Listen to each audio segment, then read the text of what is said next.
unpackaging our Woodland Mills sawmill here. I'm very excited to get our sawmill. Got a lot of projects set up for the property, and it's going to be super exciting to cut all the lumber for our projects. And yeah, we can't wait to get started with it. We ended up getting the Woodland Mills, like I said, HM122 sawmill. We didn't get the portable one or on the trailer. Didn't really need it, but the sawmill we got is the smallest sawmill of Woodland Mills. It's like an entry-level one, but we don't have too many logs over 22 inches in diameter. So, and that's the highest this sawmill will cut. But it can cut 17-inch boards and 20 inches with a live edge on the side. And a couple upgrades we got. We got the bigger engine here, the 9.5 horsepower rather than the 7 horsepower. Another upgrade we got was the track extension, so we can cut up to 16.5 feet. I think the normal one it comes with is just 10 feet, so added a little bit there. Also got a pack of blades, and then some spare parts, just in case we need to use that.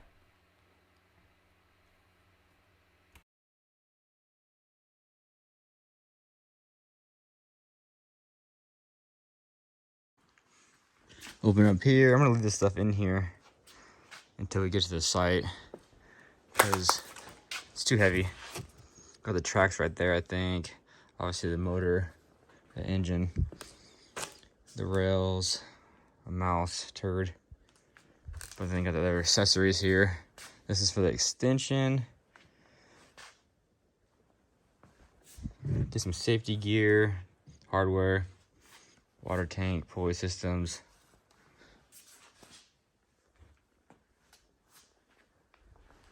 That's about it. We also got some more blades. Cover. What else we get? Can't hook. Gonna build the base. Had a 4x4s and a top rail on top. It's gonna stick out about 2 feet off the ground. And we're gonna be building that here soon. So we thought the most efficient way to build this base would be to build it in the shop when everything's nice and level, and just be easier to assemble, and then transport it up to the hill to the sawmill location. Worked out okay. It was actually really hard to to load it on the truck, and it was a little more flimsy than we thought, but everything worked out fine.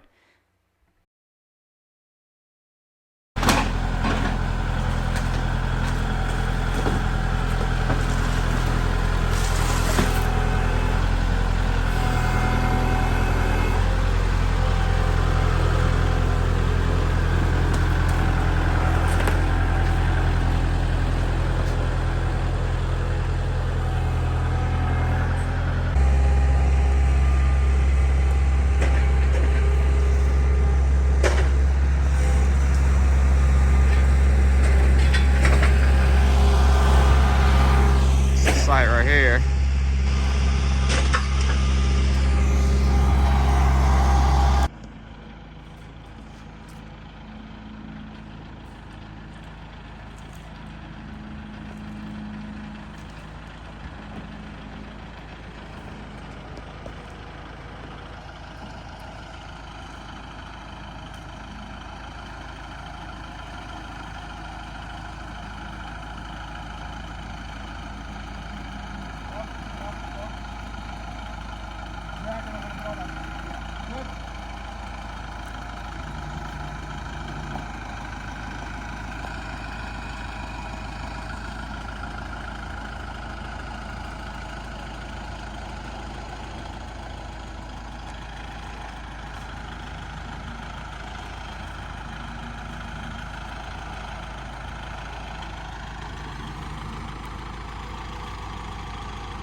Watch this corner because of the low fork. We want to be this way a little bit, huh? In that way, yeah. Okay.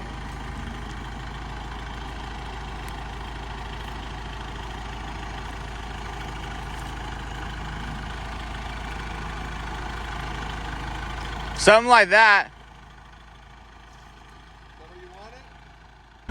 This was our first time using our auger, so it was pretty funny to watch my dad kind of figure everything out here.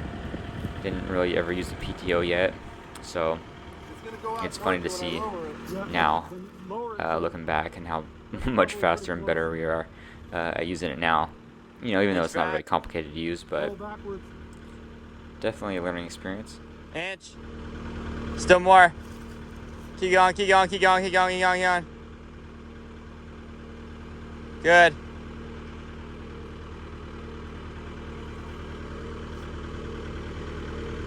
I never used this yet.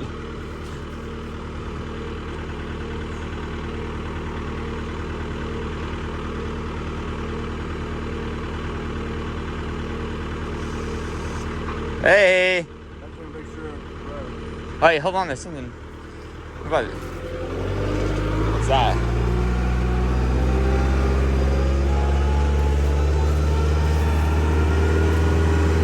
Should you like level it out first? So it's like, you know what I'm saying? It's like this. But when it starts going down, it's gonna push backwards and get level. Okay. Sure.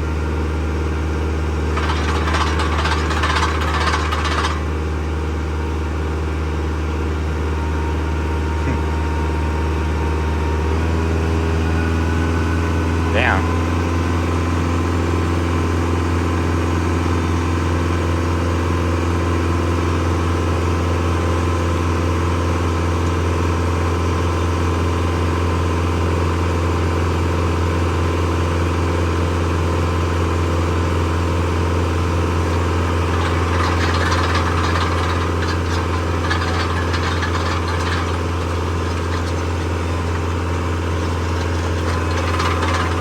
It's a lot better than digging, huh?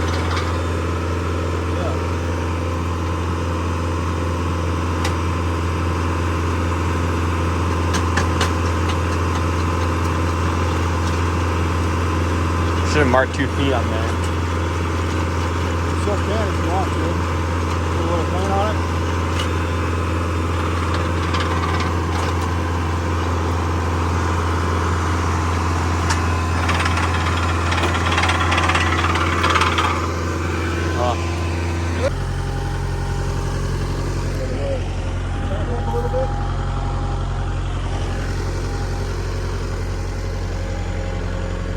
Good.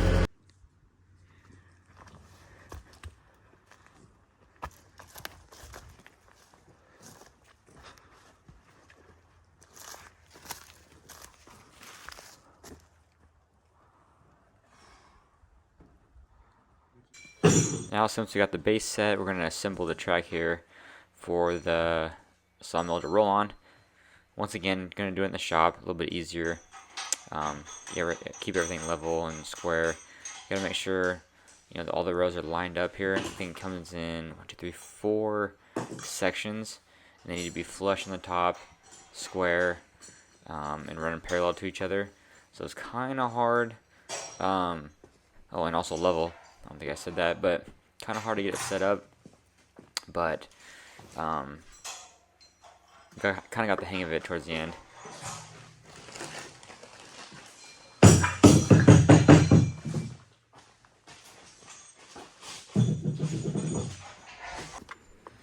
So we're adding these rails here to make the top a little bit wider. The feet that the rail stand on are a little bit wider than 3.5 inches, so we wanted to extend that out so it lays flush throughout the whole footing. Also, the metal won't be on the pressure treated wood. I'm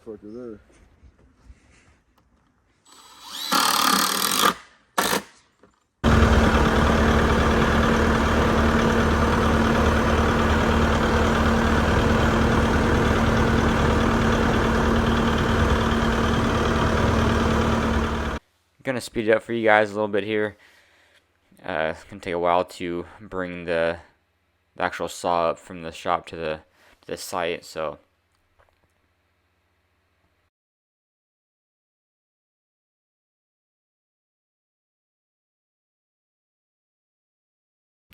this was probably the most time-consuming part. We made sure the base, the 4x4s and the 2x6 were super straight and level. But even when we got and we assembled the rails in the shop and made them, super level, super straight. Tops were all flush, but obviously when we moved it up here, they moved a little bit. But man, it just took a little bit to get everything where we wanted it to go. Well, you know what? It wasn't super off, but we wanted to make it perfect. Well, it's tacked in After a couple months, or actually after a couple weeks of sawmilling too, we had to go through and retighten everything. So if you have one of these, make sure you go in and retighten, because the vibration from the saw will loosen stuff up.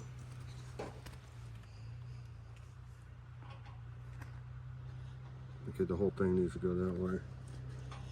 Plus it needs to go this way. It's tacked in right here. I don't know if it's... Yeah, we were letting that pivot. Okay. Be tightened later. Every single guy's pitched about this. B. So let's...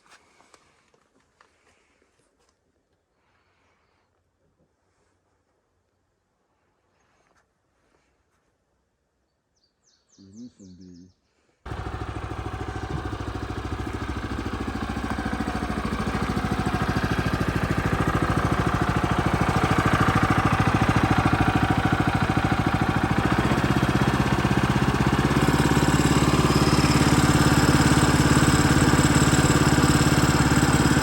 Blade's not moving. Not supposed to. The blade's supposed to move. When we get the left centrifugal force to move, it has a flex in there. It's a difficult place. Did they say shut it off and then start it again? No. Okay, So go we're gonna 15 seconds. Slow for 15 seconds. And then, yeah.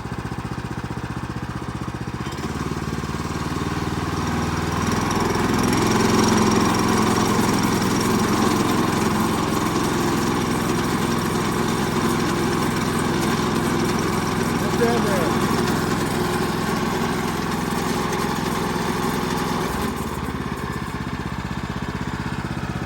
And it said full throttle for 15 seconds, or check it now. Hold on.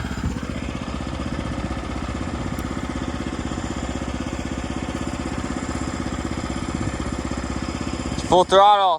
15.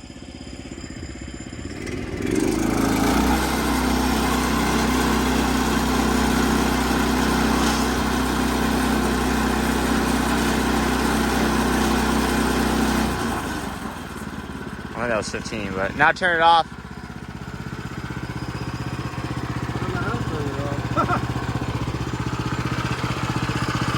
Probably that red one. It turns the fuel off. Huh. So now we gotta check the tracking, right? Yeah, go on that side.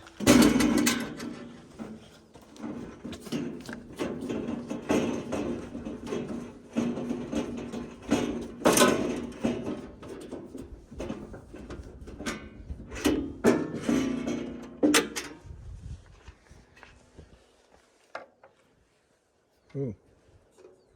I'm pretty good. Pretty good. One's like flush. Mine went forward a little bit, it feels like, maybe.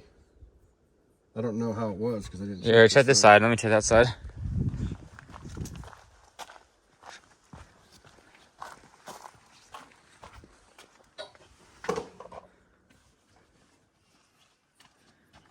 It's pretty good. I might have snuck forward a cunt here. Once you hit a log in there, though, it's gonna fucking back it up, I think. Check these. You have a card? Because if the blade moved. Yeah, that one dropped down. Looks like it, huh?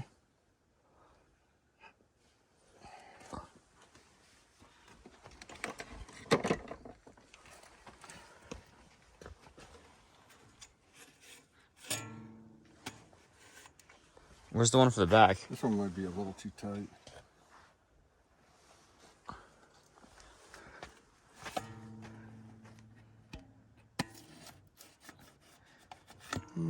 Check the back because you need to see if it moved forward or backwards. I couldn't find where that piece was.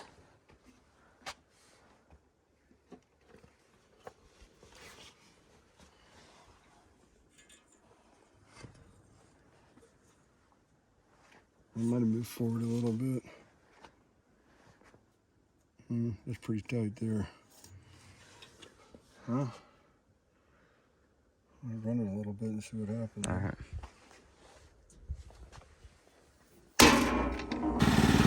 Test number 2. Don't get real close to it, because if this blade comes off, Yeah. it's going to go out that way.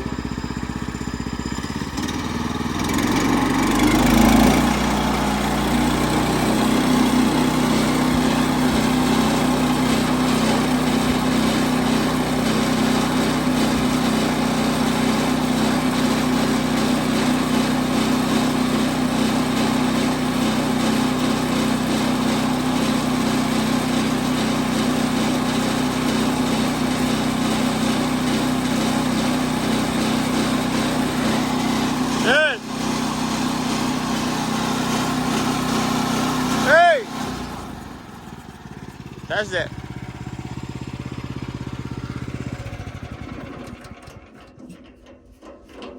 Ran it for a while that time. Yeah, it's longer than a take cut of board.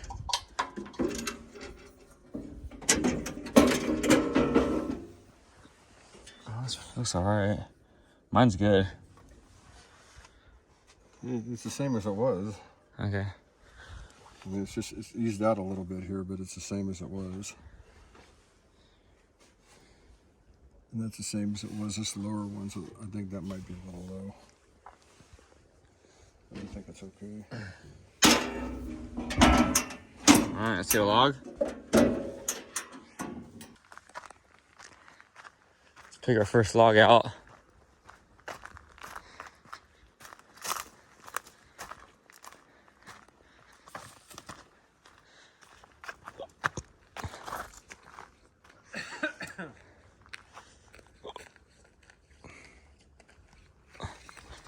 I like that one, but I don't think we're gonna go get under it. Oh, that one.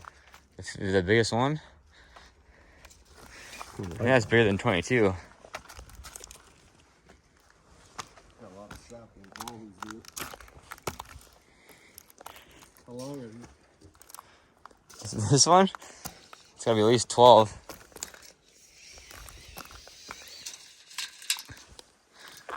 That's 11, 10. How about this one? 14.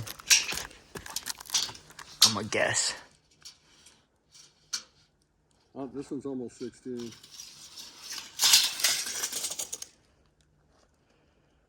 Want to do this one?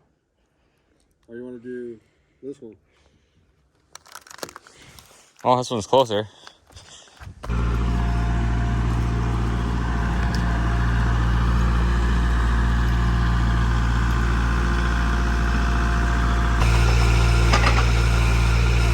Down.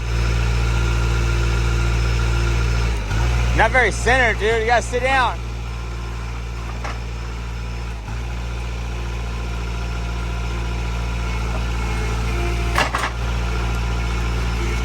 Dude.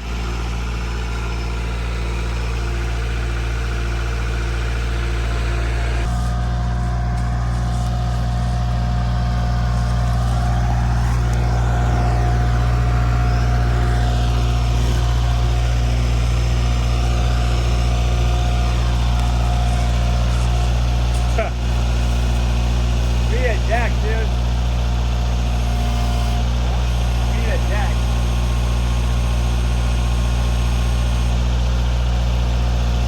Can't see.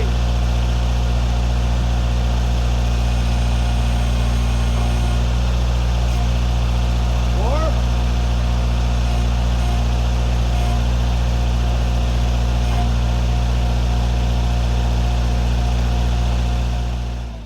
It's definitely a pain in the butt, or at least not ideal, to be using the tractor to load every single log onto the sawmill.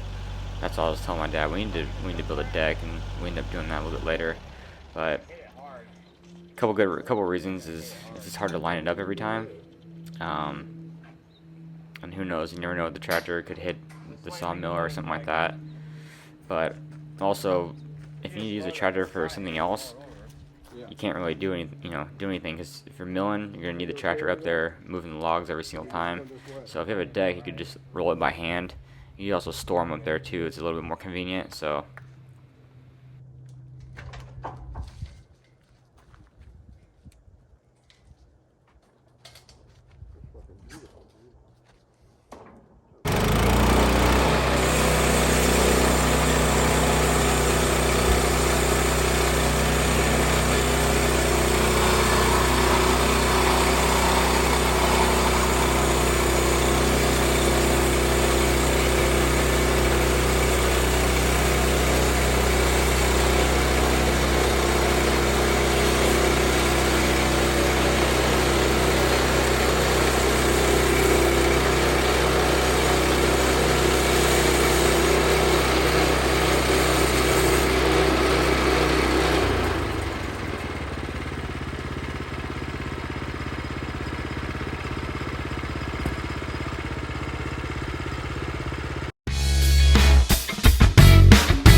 heavy duty timber in there, bitch.